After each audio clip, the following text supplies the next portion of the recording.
오늘 우리가 함께 나눌 하나님의 말씀은 요한복음 12장 20절에서 36절까지의 말씀입니다. 요한복음 12장 20절에서 36절까지의 말씀을 제가 한 절, 여러분이 한 절 번갈아 가면서 읽고 마지막 36절은 함께 읽도록 하겠습니다. 명절에 예배하러 올라온 사람 중에 헬라인이 몇이 있는데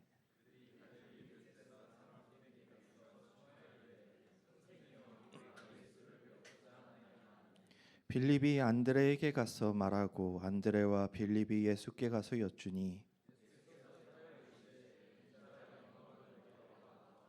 내가 진실로 진실로 너희에게 이르노니 한 알의 밀이 땅에 떨어져 죽지 아니하면 한 알 그대로 있고 죽으면 많은 열매를 맺느니라.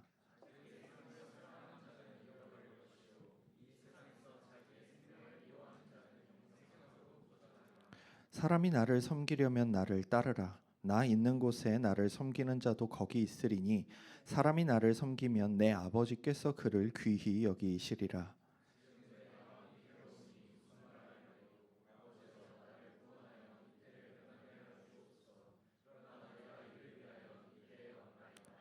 아버지여 아버지의 이름을 영광스럽게 하옵소서 하시니 이에 하늘에서 소리가 나서 이르되 내가 이미 영광스럽게 하였고 또다시 영광스럽게 하리라 하시니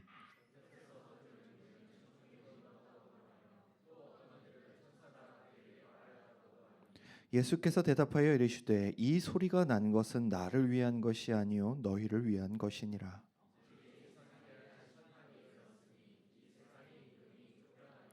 내가 땅에서 들리면 모든 사람을 내게로 이끌겠노라 하시니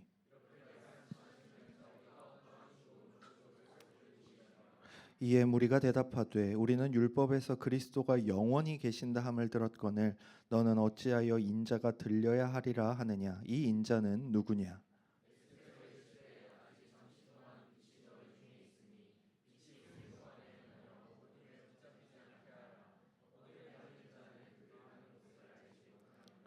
너희에게 아직 빛이 있을 동안에 빛을 믿으라. 그리하면 빛의 아들이 되리라. 아멘. 네, 여기까지 읽겠습니다. 네. 오늘 우리가 살펴볼 말씀은 미리 말씀드릴게요. 굉장히 어렵습니다. 어렵고 그래서 찾아보아야 하는 성경들이 좀 많이 있습니다. 여러분들 성경 안 찾아보시죠? 이럴 때 한 번씩 찾아보시면 됩니다. 그래서 확인하시면서 이 성경이 구약에 있었구나, 이 성경은 신약에 있었구나 이러면서 여러분들이 성경에 대한 지식을 조금 높이시면 좋겠습니다. 우리는 지금 복음서를 살펴보고 있죠. 복음의 뜻을 풀자면 기쁜 소식입니다. 신약은 4권의 복음서로 시작하는데 이는 방금 우리의 풀이대로 말하자면 신약 성경, 즉 새로운 언약은 엄청나게 많고 풍성한 기쁜 소식의 포효로 시작됩니다. 그리고 우리가 절대로 잊지 말아야 할 것은 그 복음의 절정은 십자가로 향하고 있다라는 것이죠. 우리는 복음서를 제대로 읽어본 적이 없다 할지라도 교회를 다니며 예수 그리스도께서 십자가에 달려 돌아가셨다라는 이 말씀은 셀 수 없이 많이 들어왔습니다. 그렇기에 예수님의 죽음이 낯설지는 않죠. 그러나 복음서라는 이름과 그 복음서의 주인공인 예수의 죽음은 역설입니다. 게다가 기쁜 소식을 전하는 복음서의 하이라이트가 십자가의 죽음이라는 것은 사실 말이 되지 않죠. 기쁜 소식이라고 해놓고 제가 준기가 죽었다는 소식을 알리면 이게 말이 됩니까? 말이 안 되잖아요. 슬프잖아요. 아닐 수도 있겠지만 그런데 지금 이 복음서에서 주인공인 예수 그리스도에 대해 다루면서 그 복음서의 기쁨의 절정이 예수의 죽음에 있다라는 것입니다. 한 인간의 죽음이 기쁜 소식이라는 이름으로 우리 모두에게 전해지고 있다는 이 사실은 우리가 성경을 읽으면 절대로 놓쳐선 안 되는 중요한 지점입니다. 이제 오늘 본문을 한번 살펴보겠습니다. 지난주 예수님께서는 성전 정화 사건으로 불리우는 일을 행하십니다.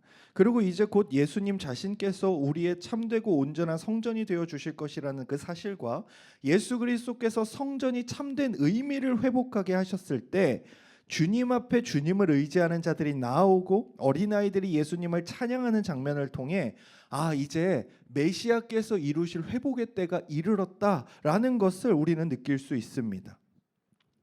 소외되었던 자들과 어린아이들이 그들과 함께 하시는 예수님을 통해 임마누엘, 우리와 함께 하시는 하나님을 경험합니다. 그리고 지난주 성전 정화 사건의 핵심 구역이 이방인의 뜰이었다라는 것을 여러분들이 기억하신다면 오늘 우리가 읽은 본문은 더욱 극적으로 시작합니다. 오늘 본문 20절에서 21절을 제가 현대인의 성경 번역으로 읽어드릴게요. 명절에 예배드리러 올라왔던 사람들 중에 그리스 사람들도 몇 명 있었다. 그들은 갈릴리 벳세다 사람 빌립에게 가서 예수님을 뵙게 해달라고 간청하였다. 병든 자들과 어린아이에 이어서 이방인들까지 예수님 앞에 나오고자 하는 장면을 마주합니다. 이방인의 뜰이 회복되고 난 이후에 이방인들이 예수님께 나오는 장면입니다.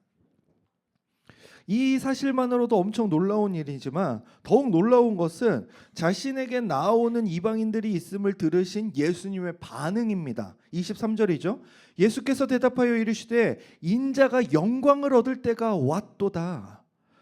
요한복음에서는 때라는 게 굉장히 중요한 단어로 사용되는데 예수님은 주로 아직 자신의 때가 이르지 않았음을 말씀하시며 이 때를 많이 언급하십니다. 요한복음 2장 14절입니다. 예수께서 이르시되 여자여 나와 무슨 상관이 있나이까? 내 때가 아직 이르지 아니하였나이다. 자신의 어머니 마리아를 향하여 지금은 아직 내 때가 아니다 라고 하면서 기적 일으키기를 거부하시죠. 요한복음 7장 30절입니다. 그들이 예수를 잡고자 하나 손을 대는 자가 없으니 이는 그의 때가 아직 이르지 아니하였음이로라. 요한복음 8장 20절도 말합니다. 이 말씀은 성전에서 가르칠 때의 헌금함 앞에서 하셨으나 잡는 사람이 없으니 이는 그의 때가 아직 이르지 아니하였음이로라. 요한복음 9장 4절입니다. 때가 아직 낮음에 나를 보내신 이의 일을 우리가 하여야 하리라. 밤이 오리니 그때는 아무도 일할 수 없느니라. 자신의 때가 아직까지 이르지 않았다라고 끊임없이 말씀하신 그 예수님께서 드디어 오늘 본문에서 자신의 때가 왔다고 말씀하십니다. 그리고 그 배경에는 이방인들이 예수님께 나오는 장면이 배경이 되는 것이죠. 22절에서 24절까지를 쭉 읽어보면 근데 무언가 좀 이상합니다. 이방인들이 빌립을 찾아와서 예수님을 만날 수 있냐고 굉장히 정중하게 부탁을 합니다. 이를 들은 빌립이 안드레에게 가서 예수님께 같이 물어보자고 하죠. 그럼 아마 이렇게 말했을 겁니다. 예수님, 그 이방 그리스 사람들이 좀 왔는데 예수님을 만나고 싶다고 합니다. 어떻게 하시겠습니까? 뭐 이렇게 물었을 겁니다. 그런데 갑자기 예수님이 이렇게 말씀하시죠. 내가 영광을 얻을 때가 왔다. 그리고 나서 꺼내시는 말씀이 뭡니까? 우리에게 유명한 한 알의 밀에 대해 이야기하십니다. 24절이죠. 내가 진실로 진실로 너희에게 이르노니 한 알의 밀이 땅에 떨어져 죽지 아니하면 한 알 그대로 있고 죽으면 많은 열매를 맺느니라. 이 한 알의 밀은 예수님 자신을 의미합니다. 예수님이 죽으셔야 새로운 열매들이 맺힌다라는 것이죠. 여러분 씨앗을 보신 적이 한 번쯤은 있을 겁니다. 우리가 도시에 살아도 웬만하면 씨앗 한 번씩은 봐요. 그 해바라기 씨는 먹어봤잖아요. 그 씨가 있어요. 아주 작고 동그란 것이 일반적인 모양인데 기상천외하게 생긴 모양도 많이 있습니다. 그런데 이 씨앗이 그저 씨앗 자신의 모습만을 유지하고자 한다면 씨앗에 머뭅니다. 우리는 씨앗이 흙에 심겨져서 물을 머금고 자라나는 것을 당연하게 여깁니다. 그런데 가만히 생각해 보면 이는 씨앗이 죽는 겁니다. 씨앗이 자신의 씨앗됨을 잃어버리는 겁니다. 죽어버리는 거죠. 더 이상 씨앗으로 남지 못할 때 완전히 죽어서 새로운 싹이 나고 뿌리를 내리기 시작합니다. 그리고 줄기가 자라고 가지가 자라며 꽃이 피고 열매가 맺히는 나무가 되죠.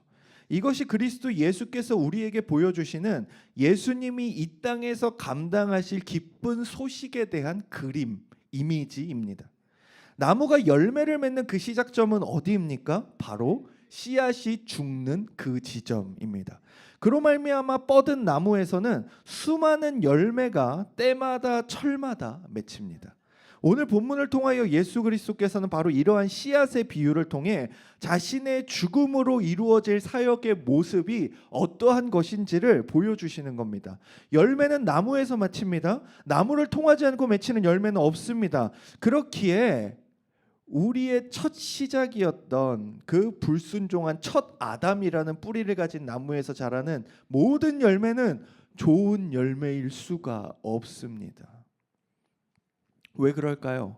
그 나무가 자라게 된 모든 영양분과 모든 힘의 원천이 불순종과 죄악이었기 때문에 그렇습니다. 그렇기에 이것에서 영양분을 받지 않는 좋은 나무가 필요했고, 좋은 나무를 통해 공급받는 양분이 있어야 좋은 열매가 맺힐 수 있다는 것은 성경이 보여주는 당연한 그림 이미지입니다. 그렇게 요한복음 15장 4절에서 5절의 포도나무 비유는 아주 중요합니다. 이렇게 말하죠. 내 안에 거하라 나도 너희 안에 거하리라. 가지가 포도나무에 붙어있지 아니하면 스스로 열매를 맺을 수 없음 같이 너희도 내 안에 있지 아니하면 그러하리라. 나는 포도나무여 너희는 가지라. 그가 내 안에 내가 그 안에 거하면 사람이 열매를 많이 맺나니 나를 떠나서는 너희가 아무것도 할 수 없음이라.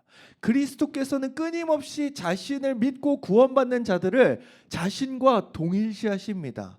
너희가 내 안에, 내가 너희 안에 거한다는 것은 하나가 된다라는 것입니다. 이는 교회를 통해서도 이루어지죠. 그리스도께서 교회의 머리 되시고 우리 교회는 몸이 됩니다. 그의 몸이 되는 것이죠.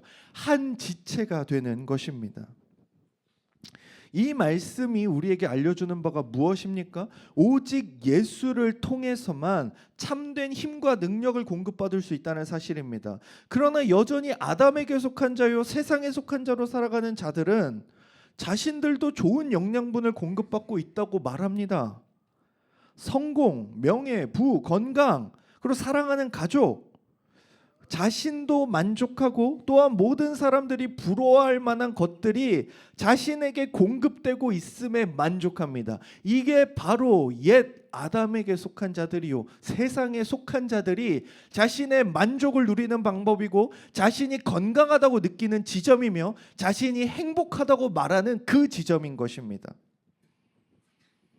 그러나 성경은 말합니다. 그 나무는 나쁜 나무이며 죽을 나무다. 아니 이미 죽은 것과 다름없다라고 말합니다. 식물을 키우면서 놀랬던 점은, 여러분 제가 이렇게 보여도 식물 키우기를 좀 좋아합니다. 근데 하여튼 식물을 좀 키웠는데, 식물을 키우면서 놀라운 점은 뿌리가 다 썩어 있는데도 겉은 멀쩡한 경우가 있다라는 겁니다. 그러면 살아있는 겁니까? 건강한 겁니까?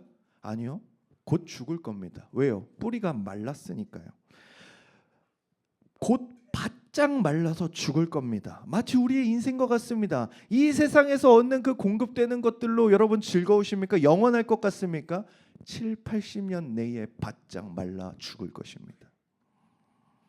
예수 그리스도를 통해 양분을 공급받지 못하는 삶은 마치 방금 잘린 나무에 맺힌 열매와 같은 삶입니다. 아직은 괜찮은 것 같습니다. 그러나 곧 알게 될 것입니다. 나무가 죽었기에 줄기와 가지와 열매도 같이 죽을 것입니다. 그렇게 호세아 9장 16절에서 에브라임을 향하여 이런 비유가 등장합니다. 에브라임은 그 밑동이 찍혀서 뿌리가 말라버렸으니 열매를 맺지 못할 것이다. 이는 소망이 없음을 보여줍니다. 소망은 이스라엘과 성전과 예루살렘에 있는 것이 아니라 오직 하나님께 있음을 깨달아야 합니다. 그리고 그 하나님께서 모든 믿는 자들을 위하여 새로운 씨앗, 새로운 나무를 준비하셨으니 바로 예수 그리스도입니다. 예수님은 한 알에 미리 죽는 것처럼 그분의 육체는 못 박히고 땅에 찔리며 죽게 될 것입니다. 그러나 거기서 끝이 아니라 씨앗의 죽음을 통해 새로운 싹이 나는 것처럼, 즉 새로운 생명이 움트는 것처럼 예수님은 그 죽음을 통하여 부활을 피워내실 것입니다. 바로 그러한 예수 그리스도의 죽음과 부활을 믿는 자들은 예수 그리스도께서 맺으시는 열매가 될 것입니다.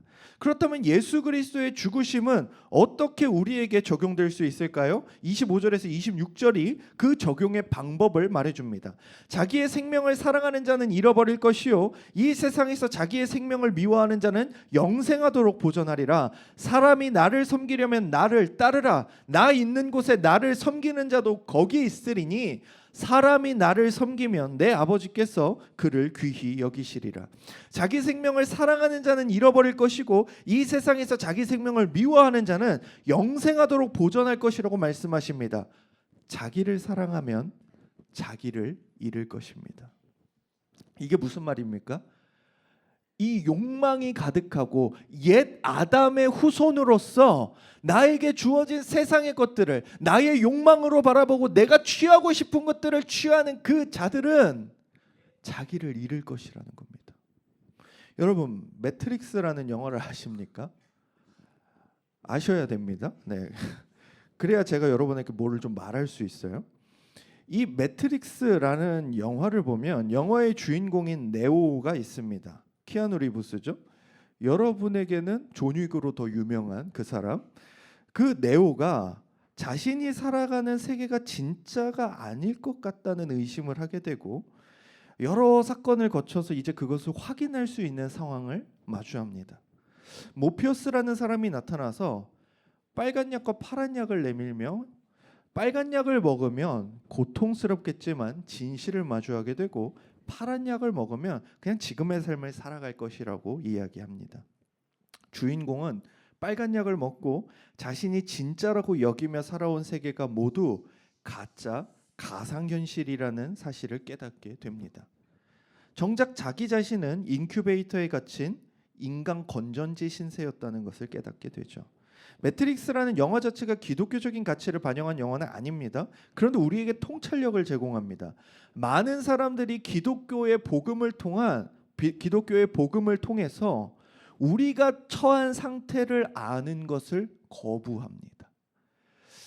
복음은 마치 이와 같아요. 주를 알지 못하는 모든 자들에게 약을 제시하는 겁니다. 진실을 알겠습니까? 아니면 이 세상에 그저 살아가겠습니까를 제시하는 겁니다. 그런데 많은 사람들이 어떻습니까? 자신의 상태 아는 것을 거부하며 파란 약을 먹어 제낍니다. 성경의 표현을 빌리자면 어둠이 빛이 비춰지는 것을 싫어하여서 어둠 그 자체로 거하기를 원하는 것과 같습니다. 가상현실을 살아가는 사람이 진짜 현실을 알기 싫은 상황은 무엇일까요? 자신이 사는 가상현실이 너무 행복하고 그 삶에 만족한다면 그는 진실보다는 자신의 행복을 선택하게 되는 것이죠. 이 땅에 많은 사람들이 바로 이러한 삶을 살아갑니다. 자신이 죄인이라는 사실을 애써 거부합니다. 자신의 가족과 이웃, 친구들을 죽음을 지속적으로 경험하지만 애써 자신의 죽음에 대해서는 잘 생각하지 않습니다. 특히나 이 땅이 주는 세속적인 만족이 크면 클수록 그것을 탐낼수록 우리는 진실과 진리에 대해서는 더욱 마음이 닫힙니다. 그렇게 자기를 사랑하는 자는 역설적으로 진정한 자신을 보지 못하게 되는 것이죠. 그렇게 사도 바울은 로마서에서 예수 그리스도의 죽으심의 의미에 대해 우리에게 다음과 같이 말합니다. 한번 찾아봅시다. 로마서 6장 6절에서 16절까지의 말씀입니다. 로마서 6장 6절에서 16절 한번 찾아보세요. 신약에 있습니다. 자, 여러분 다 찾으셨으면 제가 읽는 거를 눈으로 따라와 주세요. 우리가 알거니와 우리의 옛사람이 예수와 함께 십자가에 못 박힌 것은 죄의 몸이 죽어 다시는 우리가 죄에게 종노릇하지 아니하려 함이니 이는 죽은 자가 죄에서 벗어나 의롭다 하심을 얻었음이라. 만일 우리가 그리스도와 함께 죽었으면 또한 그와 함께 살 줄을 믿노니 이는 그리스도께서 죽은 자 가운데서 살아나셨음에 다시 죽지 아니하시고 사망이 다시 그를 주장하지 못할 줄을 알미로라. 그가 죽으심은 죄에 대하여 단번에 죽으심이요 그가 살아계심은 하나님께 대하여 살아계심이니 이와 같이 너희도 너희 자신을 죄에 대하여는 죽은 자요 그리스도 예수 안에서 하나님께 대하여는 살아있는 자로 여길지어다. 이게 마치 우리가 기존의 아담의 그 양분을 먹고 자라는 나무를 버리고 예수 그리스도라는 그 새 힘과 양분을 주는 그 나무의 열매가 되어야 함을 보여주는 그 말씀과 같죠. 계속 읽겠습니다. 이와 같이 너희도 너희 자신을 죄에 대하여는 죽은 자요 그리스도 예수 안에 하나님께 대하여 살아있는 자로 여기는 것이 무엇이냐면 너희는 죄가 너희 죽을 몸을 지배하지 못하게 하여 몸의 사욕에 순종하지 말라는 겁니다. 즉 너희를 이 땅에서 만족하게 하는 그 모든 것들이 너희를 지배하지 못하게 하라는 것이죠. 또한 너희 지체를 불의의 무기로 죄에게 내주지 말고 오직 너희 자신을 죽은 자 가운데서 다시 살아난 자같이 하나님께 드리며 너희 지체를 의의 무기로 하나님께 드리라. 죄가 너희를 주장하지 못하리니 이는 너희가 법 아래 있지 아니하고 은혜 아래 있음이라. 그런즉 어찌하리요 우리가 법 아래 있지 아니하고 은혜 아래 있으니 죄를 지으리요 그럴 수 없느니라. 너희 자신을 종으로 내주어 누구에게 순종하든지 그 순종함을 받는 자의 종이 되는 줄을 너희가 알지 못하느냐. 혹은 죄의 종으로 사망에 이르고 혹은 순종의 종으로 의에 이르느니라. 무엇에 순종할 것인가를 묻는 것이죠. 이 긴 말씀을 아주 짧게 요약하면 갈라디아서 2장 20절의 말씀일 것입니다. 내가 그리스도와 함께 십자가에 못 박혔나니 그런즉 이제는 내가 사는 것이 아니요 오직 내 안에 그리스도께서 사시는 것이라. 이제 내가 육체 가운데 사는 것은 나를 사랑하사 나를 위하여 자기 자신을 버리신 하나님의 아들을 믿는 믿음 안에서 사는 것이라. 무엇입니까? 내가 나로 존재할 수 있는 것은 내가 죽고 내 안에 그리스도께서 사실 때만 가능하다는 것입니다. 그런데 많은 사람들이 어떻게 합니까? 내가 내 욕망을 이루는 것, 내가 원하는 학교에 가는 것, 내가 원하는 직장을 갖는 것, 내가 사랑하는 사람과 사랑하는 것, 그것을 내 자아를 이루는 것으로 착각한다는 겁니다. 그리고 그것을 통해서 마귀는 어떻게 역사하는가? 참된 그리스도의 백성답게 살아가는 삶을 거부하도록 만드는 겁니다. 왜? 지금의 삶이 너무 만족스러우니까, 지금의 삶이 너무 행복하니까, 지금의 삶이 마치 하나님이 내게 복 주셔서 내가 모든 행복을 누리는 것처럼 여겨지니까요. 그러니 그들에게 두려운 것은 무엇입니까? 그렇게 행복한 그 삶을 향하여 성경과 하나님의 말씀이 그것은 가짜다라고 얘기하는 것이 두려운 겁니다. 나의 행복이 깨어지니까, 내가 사랑했던 것들을 잃어야 하니까, 그게 두려운 것이죠. 그러나 성경은 분명히 말합니다. 네가 너답게 살기 위해선 너는 죽고 네 안에 예수 그리스도께서 사셔야 한다.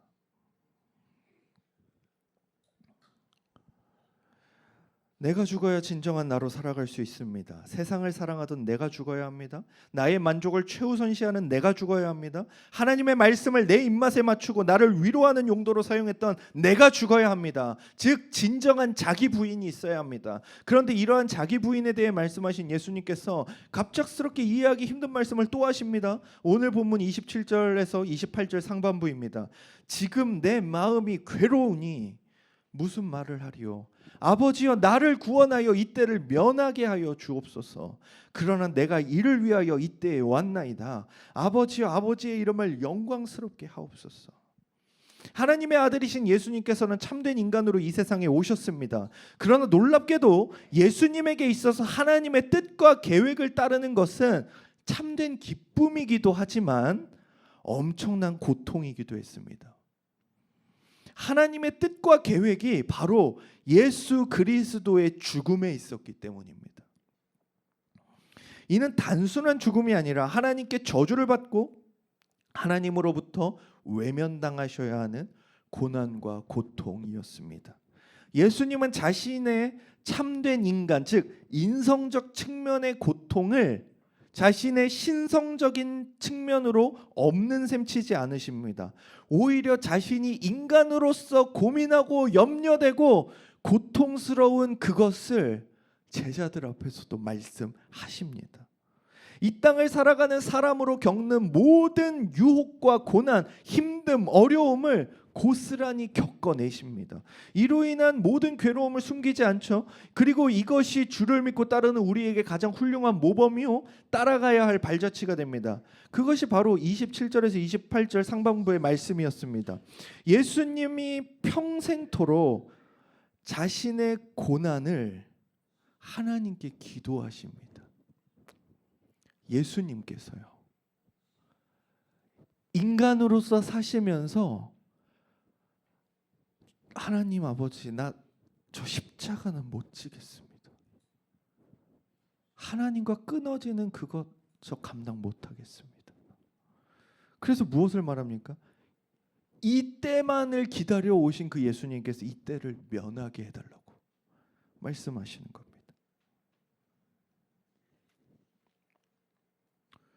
그러나 그는 거기서 머물지 않으시고 자신의 고난을 하나님께 기도하시죠. 하나님께 아뢰입니다. 합신 교수였던 김성수 교수는 이렇게 말합니다. 예수님께서는 평생 끊임없이 그의 십자가로 말미암은 시험을 당해 오셨으며 또한 항상 이런 기도로 이겨 오셨다. 예수님께서 살아오신 평생이 늘 이러했다. 무슨 말입니까? 예수님도 평생 그 고통과 고난이 있으셨고 그 고통과 고난을 인간인 자신으로 이겨낼 수 없기에 끊임없이 하나님 앞에 나아가 기도하시며 그 고난과 고통을 이겨내셨다라는 겁니다. 예수께서 평생 기도하셨다라는 겁니다. 예수님은 자신의 고통을 하나님께 기도하셨고 하나님에 대한 사랑으로 이겨내십니다. 죄 없으신 예수님께서도 자신의 고난을 두고 분투하며 기도하시고 평생을 기도하셨는데 여러분, 우리는 왜 기도하지 않습니까? 왜 여전히 나를 의지하고 내 생각, 내 만족, 내 판단을 의지하십니까? 여러분, 우리는 기도해야 합니다. 예수께서 기도하셨다면 우리는 더더욱 기도해야 됩니다. 그렇지 않으면 우리는 매 시간, 매일 다시금 이 세상이 주는 달콤한 유혹과 이 땅에서 하나님의 백성으로 살아가기에 겪어야 하는 고난으로 말미암아 또 흔들리고 넘어질 것입니다. 예수님은 십자가의 죽음을 앞두고 마음이 너무 괴로우십니다. 그렇게 기도할 때 이렇게 말씀하시죠. 아버지여, 나를 구원하여 이때를 면하게 하여 주옵소서. 예수님도 죽음과 고난 그리고 하나님으로부터의 단절이 두려우셨습니다. 기도하며 이렇게 말씀하십니다. 그러나 내가 이를 위하여 이때에 왔나이다. 예수님은 기도하시면서 무엇을 기억해내십니까? 이미 예언된 말씀을 기억하십니다. 자신이 마주할 고난의 자리를 놓고 기도하며 하나님의 말씀과 약속을 기억하십니다. 그리고 하나님 아버지의 영광을 위해 기도하시죠. 그때 하늘에서 소리가 납니다. 28절 후반부. 이에 하늘에서 소리가 나서 이르되 내가 이미 영광스럽게 하였고 또다시 영광스럽게 하리라 하시니 하나님께서는 예수님의 삶을 누구보다 잘 알고 계셨습니다. 하늘 보좌 우편에서 이 땅의 낮은 곳에 내려온 하나님의 아들입니다. 그 모든 이유가, 삶의 모든 이유가 하나님의 뜻과 영광을 위해서입니다. 이를 위해 하나님이신 그분께서 인간이 되셨고 생명이신 그분이 죽으셨으며 공의와 정의이신 그분이 죄가 되셨고 저주가 되셨습니다. 이 모든 것이 우리를 위해서이지만 더 분명한 이유는 우리를 위한 하나님 아버지의 뜻에 순종하기 위함이었습니다. 이를 너무나 잘 아시는 성부 하나님께서는 하늘을 울리며 말씀하시죠. 내가 이미 영광스럽게 하였고 또다시 영광스럽게 하리라. 예수님의 모든 생애가 성부 하나님의 영광을 드러내었고 앞으로도 그럴 것임을 말씀하신 것입니다. 바울 사도는 이를 빌립보서 2장 6절에서 11절에 잘 정리합니다.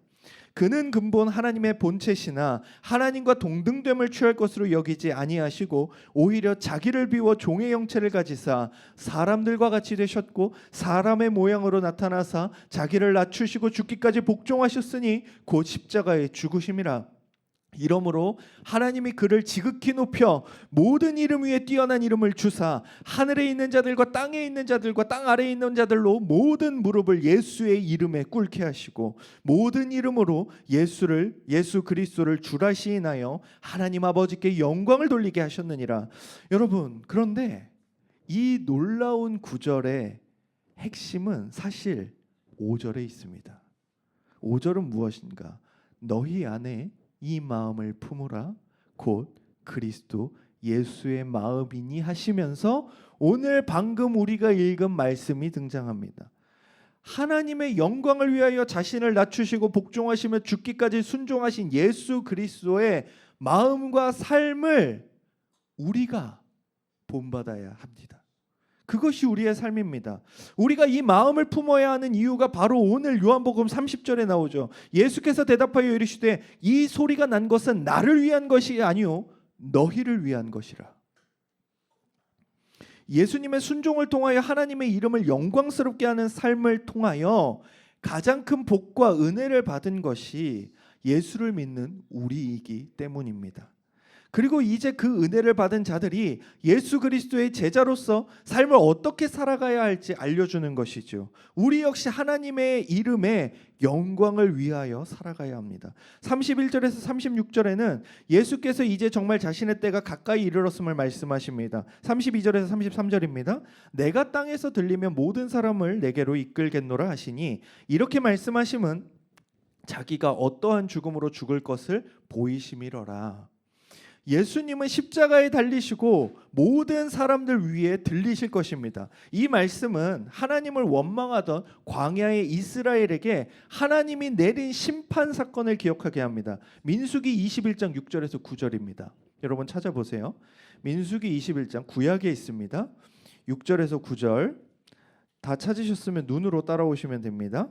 제가 읽겠습니다. 여호와께서 불뱀들을 백성 중에 보내어 백성을 물게 하심으로 이스라엘 백성 중에 죽은 자가 많은지라. 백성이 모세에게 이르러 말하되 우리가 여호와 당신을 향하여 원망함으로 범죄하여 싸우니 여호와께 기도하여 이 뱀들을 우리에게서 떠나게 하소서. 모세가 백성을 위하여 기도하매 여호와께서 모세에게 이르시되 불뱀을 만들어 장대 위에 매달아라. 물린 자마다 그것을 보면 살리라. 모세가 놋뱀을 만들어 장대 위에 다니 뱀에게 물린 자가 놋뱀을 쳐다본즉 모두 살더라.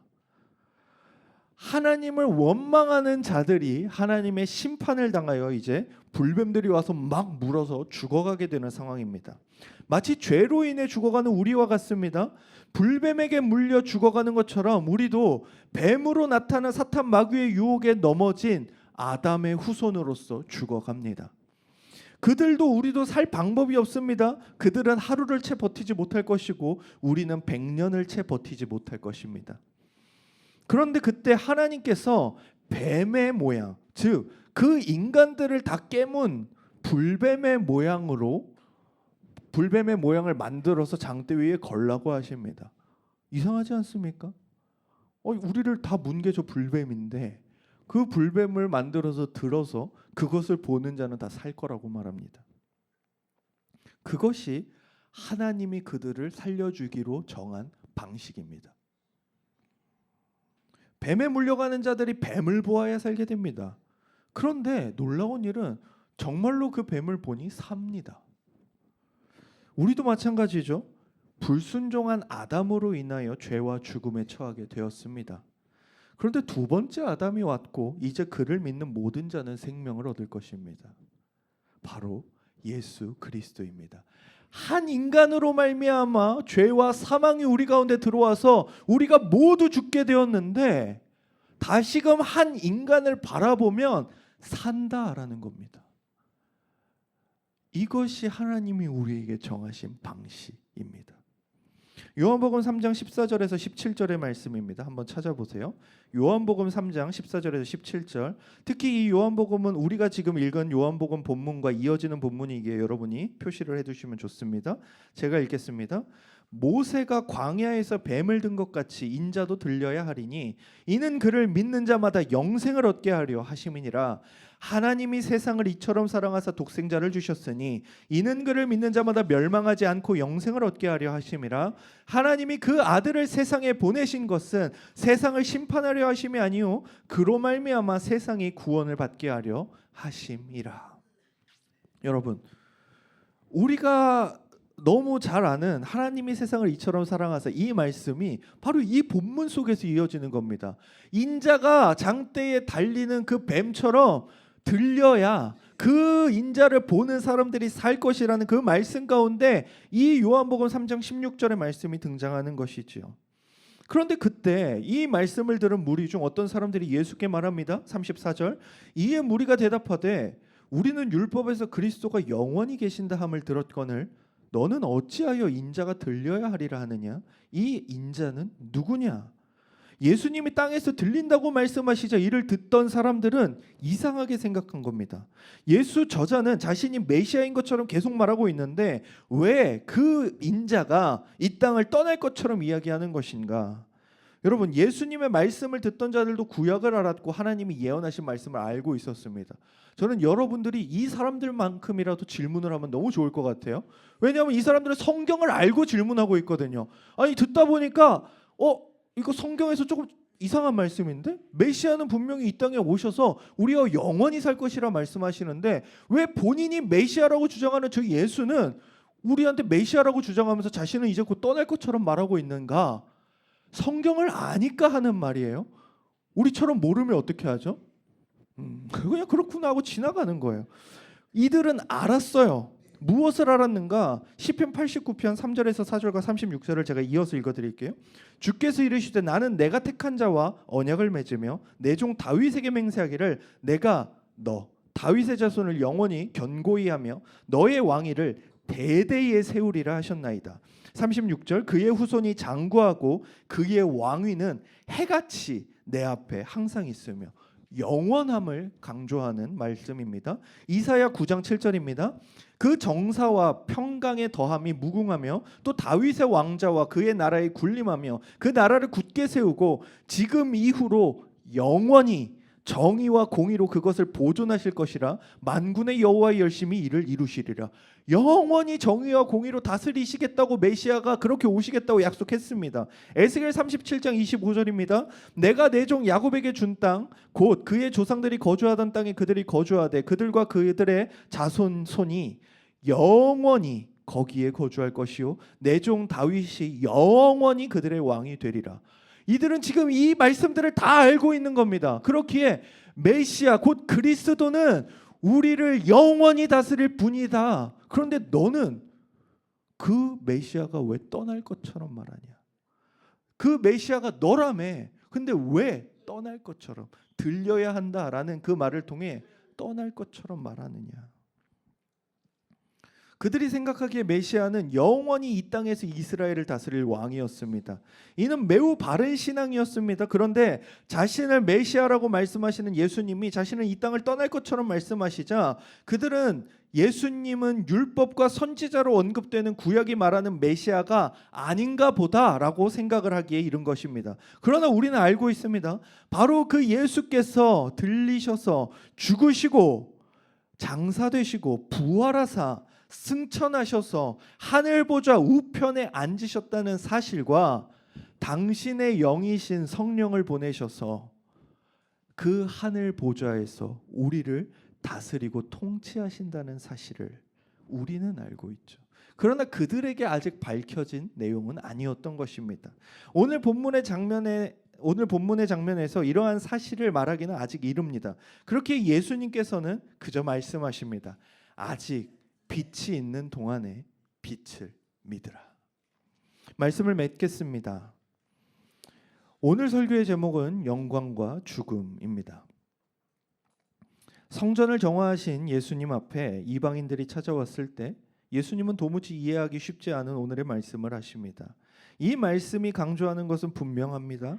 예수님께서는 하나님의 영광을 위하여 자신의 고난과 죽음의 자리로 향하실 것입니다.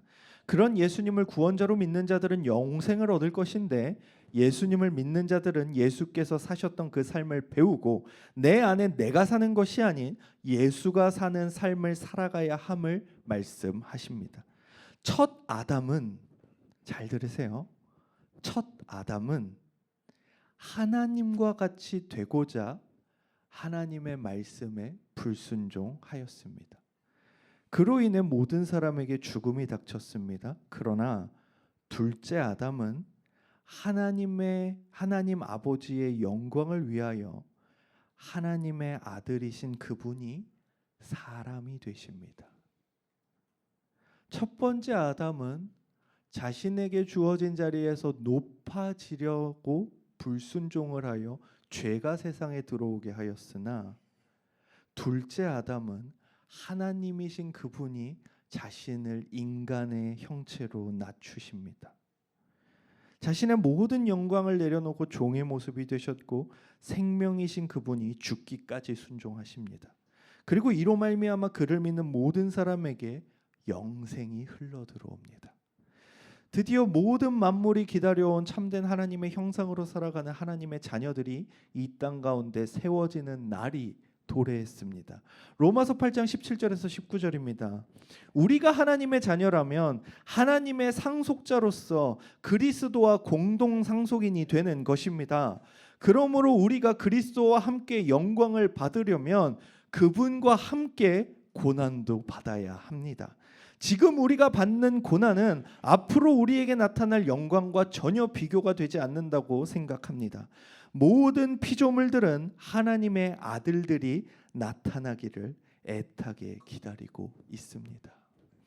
이 땅의 고난을 두려워하지 마십시오. 예수님의 제자답게 고난을 받읍시다. 그런 우리의 삶을 통해 하나님의 이름이 영광을 받으시기에 우리의 고난만큼 우리에게 기쁜 일이 어디 있겠습니까? 오늘 우리에게 선포된 놀라운 하나님의 말씀을 기억하십시오. 그리고 이 말씀이 어떻게 시작됐는지 돌아봅시다. 오늘 본문 20절로 다시 돌아갑니다. 명절에 예배하러 올라온 사람 중에 헬라인 몇이 있는데, 예배를 사모하는 자들이 예배의 자리를 찾습니다. 무려 그리스에서 예루살렘까지 온 겁니다. 나라가 몇 번을 바뀝니다. 목숨을 걸고 와야 됩니다. 그런데 예배를 사모하는 자들이 예배의 자리를 찾습니다. 그 순수한 신앙의 열심은 그들이 온 땅의 구주이신 예수님을 만나는 자리로, 예수님의 말씀을 통해 참된 복음을 듣는 자리로 그들을 인도합니다. 이들의 예배의 자리를 사모하는 모습을 보며 한병수 교수는 요한복음에 반하다라는 책에서 다음과 같이 말합니다. 예수를 만나고자 하는 그들의 절박한 소원은 너무도 고귀하다. 이는 교회에 등록을 하고서도 교회에서 엎어지면 코다울 가까운 곳에 살면서도 며칠이나 하루도 아닌 1시간 정도의 시간을 들여서 예배를 드림에 있어서도 예배당에 오기까지 온갖 짜증을 다 부리고 오만상을 찌푸리고 불평을 늘 바가지로 쏟아내고 예배의 순서만 끝내면 주님과의 만남이 없어도 예배를 드렸다고 생각하고 심지어는 예배 중에 졸기까지 하는 오늘날의 일부 성도와 대조된다. 여러분, 예배를 사모하십시오. 제자라고 하기 전, 하나님의 백성이라 하기 전, 내가 얼마나 많은 봉사와 섬김을 하고 있다고 말하기 전, 때로는 나의 믿음을 드러내고 싶은 마음이 들기 전, 요새는 하나님의 은혜를 경험하기 힘들다고 말하기 전에 우리 안에 예배를 향한 참된 열정과 갈급함이 있는지 돌아보십시오. 우리의 예배가 주님 안에 회복되며 우리 모두가 참된 예배자로 세워지고 예배의 자리를 통해 주어지는 찬양과 말씀과 기도를 통해서 참된 제자로 살아가며 삶의 예배를 드리고 내 삶의 모든 고난을 하나님의 이름의 영광을 높이는 우리가 되기를 소망합니다. 함께 기도하겠습니다.